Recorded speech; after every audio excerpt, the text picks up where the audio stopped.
আর শীতের দিনে সবাই ঢাকা থেকে বেড়াইতে গেলাম। গ্রামে দেখলাম ৩-৪টা ছাগল আছে, ওখান থেকে একটা পছন্দ হলো। তাই চিন্তা করে করলাম ছাগলটা কিনলাম, কিনে বাসায় নিয়ে গেলাম। তারপরে আমরা একটু এলাকা দিয়া ঘুরলাম, ঘুরা দেখি কীরকম দেখা যায় দেশটা। তাই দেশের রোডটি আগের থেকে খুব আপডেট হয়েছে, পাকা রাস্তা। আর দেখি পাখি উড়তাছে, বক উড়তাছে। তাই আমরা ঘুরা ঘুরা দেখলাম।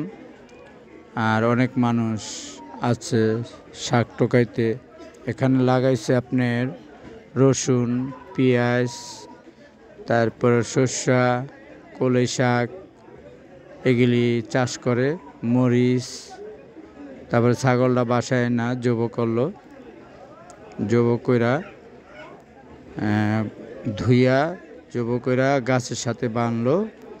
বানার পরে আমার বড় ভাই সে আপনার খুব ভালো কষাই, গরুও বাইন্দা এরকম করে চিল্লা ফালাইতে পারে।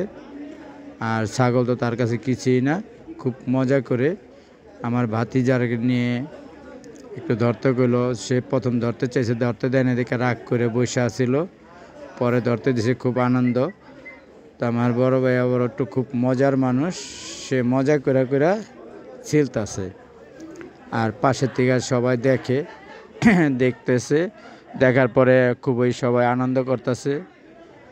তাই কীভাবে ছিলে ভিডিওটা তুলে ধরলাম। আর সব ভাই বোন, ভাতিজা, ছেলে মেয়ে সবাই আমরা এরা ছিলার পরে খুব আনন্দ করলাম। তাই এর নিয়ে আমরা সবাই আবার মজাও করছি, ওইটা ভিডিওতে তুলি নাই।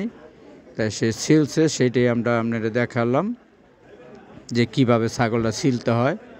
আপনারা দেখা শিখতে পারবেন, বাসায় বসে জব দিয়ে আপনারা নিজেরা ছিলতে পারবেন। এভাবে ছিলা তারপরে আপনারা কাইটা এরপরে পাক করতে পারবেন। তাই আল্লাহর নাম নিয়ে জব করতে হয়। এভাবে জব কইরা নিয়ম কারণ আছে, জব কইরা তারপরে এভাবে ছিললে সবচেয়ে পশম কোনো মাংসের ভিতরে ঢুকবে না। তারপরে মজা করে ছোট ছোট পিস করে আপনারা যেভাবে চান এভাবে খেতে পারবেন। পরে আমরা ঘুরতে আসলাম একটু আরেকবার, যে সে ছিলতে থাকুক, আমরা একটু ঘুরতে যাই, ঘুরা পুরা দেখি কি কি জিনিস দেখা যায়। পরে ছেলে মেয়ে নিয়ে আসলাম, তাদের আবার একটু ছবি তুলা একটু দিলাম। বাচ্চারা দেখতেছে, আমরাও সাথে ছিলাম।